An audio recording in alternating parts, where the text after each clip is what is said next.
नमस्ते, मैं हूं दीक्षा चौहान श्री विश्वनाथ आईएएस एकेडमी से और आज हम डिस्कस करेंगे फिजिक्स का सबसे बेसिक टॉपिक जो कि है यूनिट्स एंड डायमेंशन। तो आइए शुरू करते हैं। सबसे पहले यूनिट्स क्या होता है।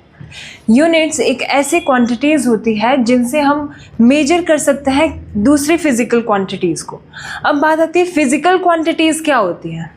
फिजिकल क्वांटिटीज़ वो सारी क्वांटिटी होती हैं जिनको मेजर कर सकते हैं, जैसे लेंथ को मेजर कर सकते हैं, है ना, उसको माप सकते हैं किसी और के रिस्पेक्ट में। मतलब जब हम किसी और चीज़ को स्टैंडर्ड मान लेते हैं और उसके कंपैरिजन उससे करते हैं, जैसे लेंथ है मान लो, तो उसको हम किस में मेजर करते हैं, मीटर में।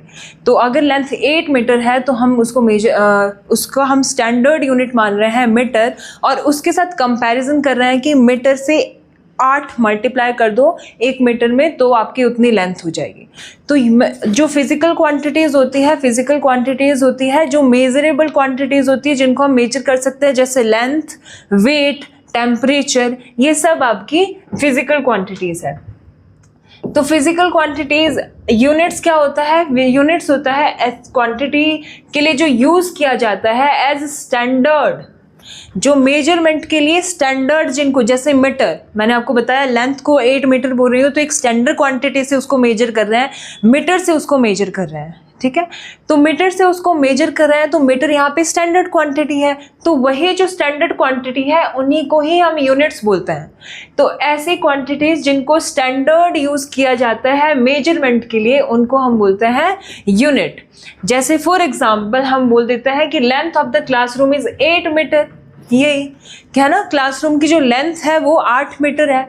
तो 8 यहाँ पे एक न्यूमेरिकल वैल्यू है जो जिससे हमने कंपेयर किससे किया है, इस क्वांटिटी को कंपेयर किया है मीटर से। तो यहाँ पे मीटर क्या हो गई, आपकी यूनिट हो गई, ठीक है, लेंथ की यूनिट हो गई मीटर। तो हमने मीटर से कंपेयर किया है कि मीटर अगर हम स्टैंडर्ड यूनिट रखें तो 1 मीटर आ गया इतना, फिर उसके आगे 1 मीटर जोड़ते जाओगे तो मीटर जोड़ के 8 मीटर जब लेंथ बन गई, वो लेंथ आपकी क्लासरूम की लेंथ है, ठीक है।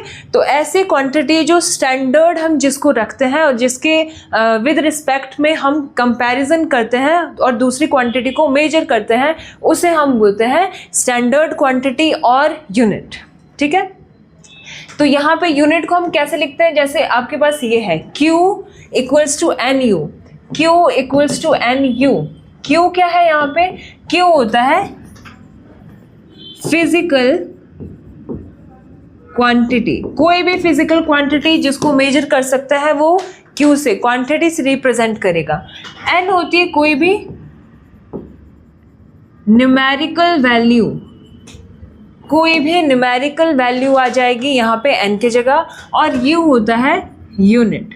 अब जैसे ऊपर वाले एग्जाम्पल से ही अगर आप देख लेंगे, क्वांटिटी मतलब लेंथ इक्वल्स टू 8 मीटर अगर मैं बोल दूँ तो लेंथ आपके पास है क्वांटिटी, 8 न्यूमेरिकल वैल्यू हो गई N, और यूनिट हो गया इसका मीटर। तो किसी भी क्वांटिटी को इस तरह से लिखा जाता है। अगर मैं बोलूँ टेम्परेचर 30 डिग्री सेल्सियस, तो टेम्परेचर फिजिकल क्वांटिटी है Q, 30 आपके पास में न्यूमेरिकल वैल्यू है और सेल्सियस यूनिट आ गया, ठीक है। तो इस तरह से किसी भी फिजिकल क्वांटिटी को रिप्रेजेंट किया जाता है, वो किया जाता है Q equals to N U से, ठीक है। Q equals to N U से हम रिप्रेजेंट करते हैं। तो इस तरह से किसी भी फिजिकल क्वांटिटी को रिप्रेजेंट करेंगे। जैसे एग्जाम्पल में मास दिया है, mass of the stool 15 kg, तो मास हो गई फिजिकल क्वांटिटी, 15 हो गई न्यूमेरिकल वैल्यू, और kg हो गया उसका यूनिट। तो ये हो गया Q equals to N U, ठीक है। तो ये किसी भी फिजिकल क्वांटिटी को हम इस तरह से लिख सकते हैं। अब यूनिट्स 2 तरह की होती है आपके पास में, एक तो फंडामेंटल, एक होती है डराइव्ड यूनिट। फंडामेंटल यूनिट्स होती है जो बेसिक यूनिट्स होती है जिनको हम किसी से डिराइव नहीं कर सकते, है ना। कोई उसको आप फर्दर ब्रेक डाउन करोगे तो वो टूटेगा नहीं। फर्दर ब्रेक डाउन आप जिनको नहीं कर सकते वो फंडामेंटल होती है, ठीक है, मतलब बेसिक यूनिट्स होती है ये, ठीक है। इनको आप फर्दर नहीं तोड़ सकते। डराइव्ड को देखोगे तो डराइव्ड होती है जिनको तोड़ा जा सकता है, जिनको फंडामेंटल यूनिट से डराइव किया जाता है, फंडामेंटल से ही इनको बनाया जाता है। आइए डिटेल से समझते हैं। जैसे फंडामेंटल क्वांटिटीज, जैसा मैंने आपको बताया, ये क्या होती है, इंडिपेंडेंट होती है किसी दूसरी फिजिकल क्वांटिटी पे, मतलब ये खुद में ही पूरी है, किसी और पे डिपेंड नहीं कर रही है ये, तो इसको आप फर्दर ब्रेक डाउन नहीं कर सकते, है ना, ये खुद में ही बेसिक क्वांटिटी है, तो ये इंडिपेंडेंट होगी दूसरी फिजिकल क्वांटिटीज पे। जैसे अगर हम बात करें इन जनरल, आपके पास 3 बेसिक फंडामेंटल यूनिट होती है, मास, लेंथ और टाइम।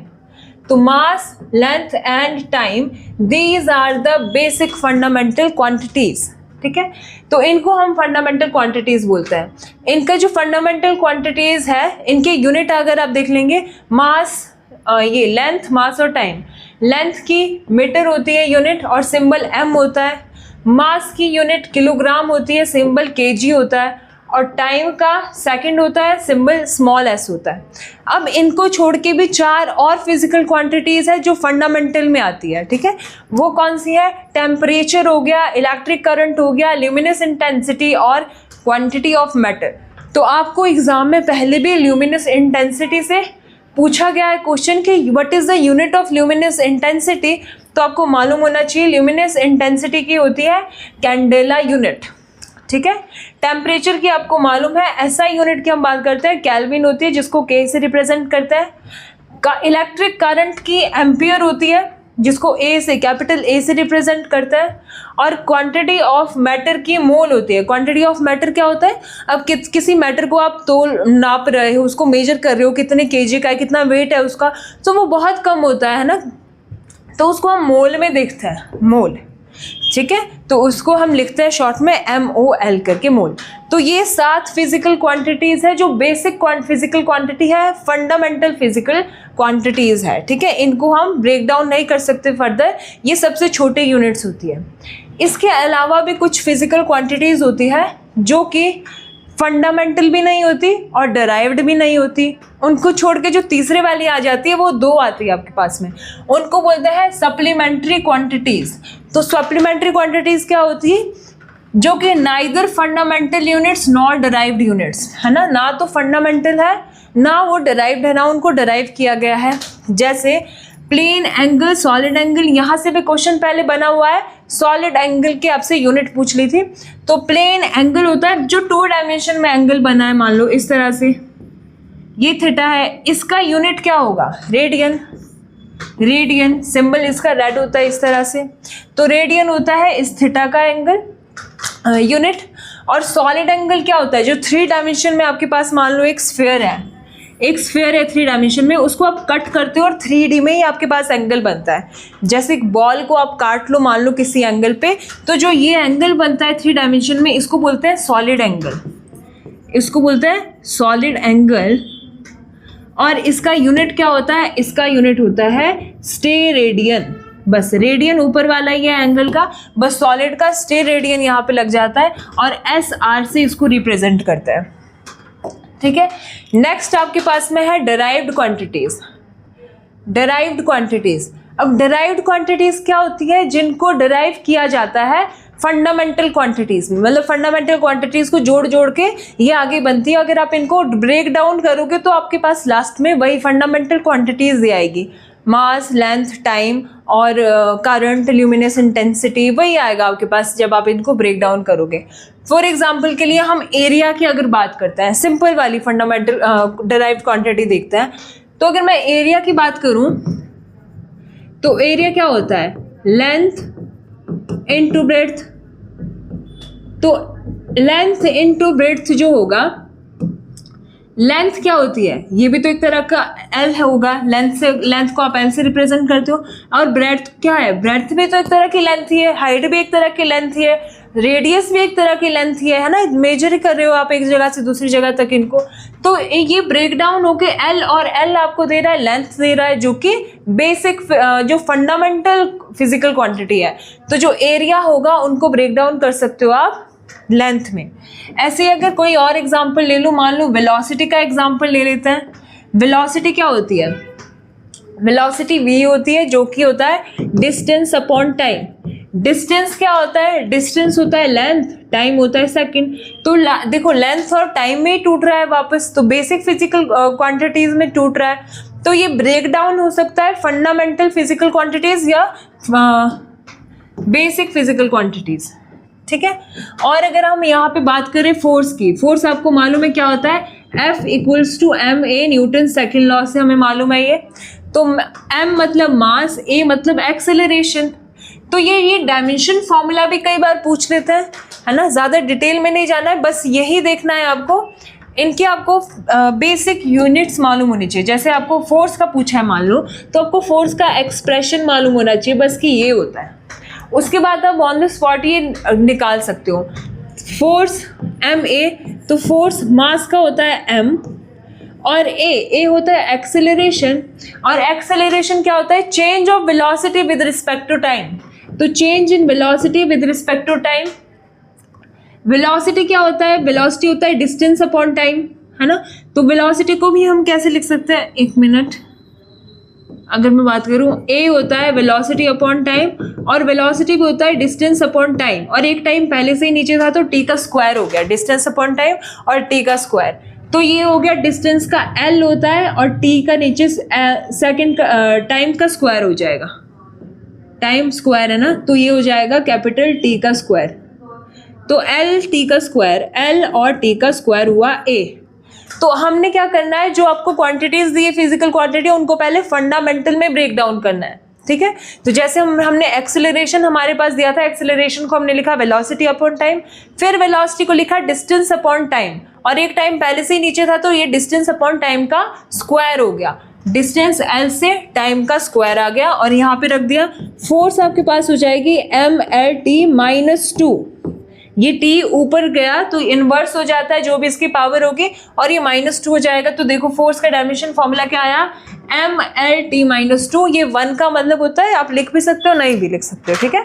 तो M L T minus two, इस तरह से ही कैलकुलेट करना है। ये एक और कैलकुलेट करके दिखा देती हूँ। जैसे वर्क का नेक्स्ट देखो, वर्क दिया है, वर्क क्या होता है, फोर्स इनटू डिस्प्लेसमेंट। आपने कितना फोर्स लगाया है और वो कितना ज़्यादा डिस्प्लेस हुआ है ऑब्जेक्ट जिस पे आपने फोर्स लगाया है, हम पहले अपने लेक्चर्स में डिस्कस कर चुके हैं, है ना, जब हम वर्क एनर्जी पावर पढ़ रहे थे उस चैप्टर में। तो देखो W equals to force, force का क्या अब भी निकाला, फोर्स का क्या निकाला, M L T minus two, और डिस्प्लेसमेंट का क्या होता है L। डिस्प्लेसमेंट ही तो एक तरह का डिस्टेंस है, और डिस्टेंस को हम मेजर किससे करते हैं, लेंथ से करते हैं, है ना, लेंथ मीटर से करते हैं। तो ये क्या हो जाएगा, M L two T minus two, ये आ जाएगा एनर्जी का M L two T minus two, ठीक है, ये एनर्जी का आ गया। ऐसे ही आप वर्क अपॉन टाइम, पावर का, बस आपको ये वाली एक्सप्रेशंस मालूम होनी चाहिए, किसका क्या इक्वेशन है ये मालूम होना चाहिए। वर्क का फोर्स इनटू डिस्टेंस होता है, पावर का वर्क अपॉन टाइम होता है, ये सब हम पहले डिस्कस कर चुके हैं। जितनी भी एनर्जीज होगी, चाहे तो वर्क होगा, उन सब का क्या होता है, M L two T minus two, ठीक है। सारे वर्क का और पूरी की पूरी एनर्जी, चाहे वो मैकेनिकल एनर्जी है, काइनेटिक एनर्जी है, पोटेंशियल एनर्जी है, ठीक है, किसी भी तरह की एनर्जी पूछ ली जाए तो M L two T minus two. कुछ फॉर्मूला, डायमेंशन फॉर्मूला आपको आप बाय हार्ट याद रख लो, जैसे फोर्स का, एक्सेलरेशन का, वेलोसिटी का, है ना, वर्क का, एनर्जी का, ये वाले, तो आपको आगे इजी हो जाएगा कैलकुलेट करना, ठीक है। तो एक बार ये आप देख लेना, ये टेबल, इससे बाहर से तो कुछ नहीं पूछा गया है, ठीक है, इसी टेबल से ही पूछा गया है सब कुछ। तो इनका आपको फोर्स का यूनिट मालूम होना चाहिए। फोर्स का यूनिट होता है न्यूटन, वर्क का यूनिट होता है जूल, पावर का वॉट, ये हम पहले डिस्कस कर चुके हैं, और सारी एनर्जी और वर्क का यूनिट जूल ही होता है हमेशा, ठीक है। प्रेशर की अगर आप बात करो, प्रेशर का होता है पास्कल यूनिट, है ना, या अगर आपको इस तरह से पूछा है मीटर में, तो प्रेशर होता है फोर्स अपॉन एरिया। कितनी फोर्स लगा रहे हो आप पर यूनिट एरिया पे, वो प्रेशर आपको देती है। तो फोर्स का देखो न्यूटन होता है, एरिया का मीटर स्क्वायर होता है ना, लेंथ का एक मीटर ब्रेड्थ का तो मीटर स्क्वायर, तो यह है न्यूटन पर मीटर स्क्वायर। तो प्रेशर क्या क्या आ जाएगा, न्यूटन पर मीटर स्क्वायर। ऐसे ही आप आगे कैलकुलेट कर सकते हो मोमेंटम का, आप यहाँ से डायमेंशन फॉर्मूला भी ऐसे कैलकुलेट कर सकते हो प्रेशर का। देखो फोर्स का क्या होता है, M L T minus two, area का L2 ऊपर चला जाएगा तो ये L एक ऊपर है और L माइनस टू ऊपर चला गया, एक L ऊपर है, ये वाला 2 ऊपर जाके माइनस का 2 हो गया और T माइनस 2। तो ये देखो base same, power should be added, base आपके पास सेम हो जाएगा, पावर ऐड होनी चाहिए, तो एम एल 1 है, ये -2 है, माइनस का 1 आ जाएगा, T-2 आ जाएगा, M L -1 T-2, M L -1 T-2, ये आ गया आपके पास प्रेशर का। तो इस तरह से आप ये सब कुछ कैलकुलेट कर सकते हो, ठीक है। अगर मैं आपको थोड़ा सा एक्सेप्शंस बता देती हूँ, जैसे स्ट्रेन हो गया। स्ट्रेन क्या होता है? स्ट्रेन होता है change in length per unit original length. आपने मान लो कोई तार है, कोई तार लटकाई है और उस तार में आपने किसी वेट को सस्पेंड कर दिया। पहले इसकी लेंथ थी L, अभी इसकी लेंथ बढ़ गई है थोड़ी और ये हो गई है डेल्टा L, ठीक है, ये हो गई है डेल्टा L, ठीक है। जो चेंज हुआ, जो लेंथ में चेंज कितना हुआ है लेंथ में, डेल्टा L माइनस L, यही हुआ ना, जो चेंज हुआ पूरा माइनस ये अपॉन ओरिजिनल। ओरिजिनल क्या थी? L थी। तो देखो ऊपर नीचे क्या आ रहा है? लेंथ ही आ रही है ना, ऊपर में लेंथ को माइनस करके लेंथ ही आएगी, नीचे भी लेंथ ही है। तो लेंथ का डायमेंशन फॉर्मूला, लेंथ की डायमेंशन फॉर्मूला को काट देगा, कैंसिल कर देगा और ये हो जाएगा m0 l0 t0, और इसका यूनिट भी कोई नहीं होगा क्योंकि लेंथ का यूनिट भी मीटर होता है, कैंसिल आउट होके नो यूनिट, ठीक है। Change in length per unit original length, आपको कोई यूनिट नहीं बचाएगा। तो इस तरह से आप कर सकते हो। अगला ही आपको ये भी डराइव्ड क्वांटिटीज दी हुई है, ठीक है, ये भी आप एक बार देख लेना। कोफिशिएंट ऑफ, इसके आपको ये फॉर्मूलाज देखने पड़ेंगे, बस एक्सप्रेशन देखनी पड़ेगी, एक्सप्रेशन से आप ये आगे कैलकुलेट कर सकते हो, ठीक है। बस आपको कुछ कुछ क्वांटिटीज़ को याद रखना पड़ेगा, जैसे मैंने आपको बताया फोर्स का डायमेंशन फॉर्मूला याद रख लो, एनर्जी का डायमेंशन फॉर्मूला याद रख दो, वेलोसिटी का, वेलोसिटी होती है LT-1, है ना, m नहीं होता उसमें, और जो एक्सेलरेशन होती है LT-2 होती है वो, ठीक है। तो अगर आपको ये कुछ बेसिक से याद है तो आप ये इजीली कैलकुलेट कर सकते हैं आगे, ठीक है। अब देखते हैं यहाँ से कुछ पूछे गए प्रीवियसली MCQs, है ना, जो इस चैप्टर से पूछे गए हैं। तो डायमेंशन फॉर्मूला फोर्स अभी हमने डिस्कस किया, फोर्स होता है मास इंटू एक्सेलरेशन, मास का m होता है, एक्सेलरेशन का LT-2 होता है, और ये हो जाएगा mLT-2, ये आएगा dimension formula mLT-2, option number A is correct, ठीक है। अगला देखेंगे, विच of the following fundamental quantity SI unit, कौन सी इनमें से फंडामेंटल क्वांटिटी की SI यूनिट है? फोर्स है क्या? नहीं, फोर्स क्या होता है? MA किसी और से मिलके जोड़ के बनी हुई है ना, तो ये तो डराइव्ड क्वांटिटी है, ये नहीं हो सकती।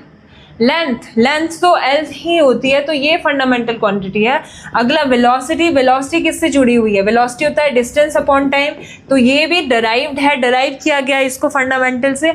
और प्रेशर होता है फोर्स अपॉन एरिया, तो ये भी डराइव्ड है आपके पास। तो ये बाकी सारी डराइव्ड है, ये वाली आपके पास बेसिक यूनिट आ जाती है, तो ये होगा आपका option number B is the correct. अगला देखो, डायमेंशन फॉर्मूला ऑफ वर्क और एनर्जी इज, मैंने अभी बताया वर्क क्या होता है, वर्क होता है फोर्स इनटू डिस्प्लेसमेंट। फोर्स क्या होता है?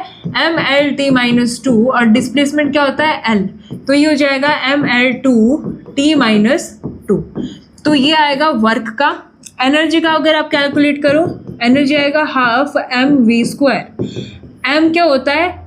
m मास होता है, और v क्या होता है? LT-1 और का स्क्वायर, वेलोसिटी का भी स्क्वायर है, तो ये हो जाएगा ml, ये 2 अंदर मल्टीप्लाई कर दो, L2T-2, तो ये भी सेम आया। देखो वर्क और एनर्जी का डायमेंशन फॉर्मूला सेम होता है, mL2T-2, mL2T-2, तो ये होगा mL2T-2, ठीक है।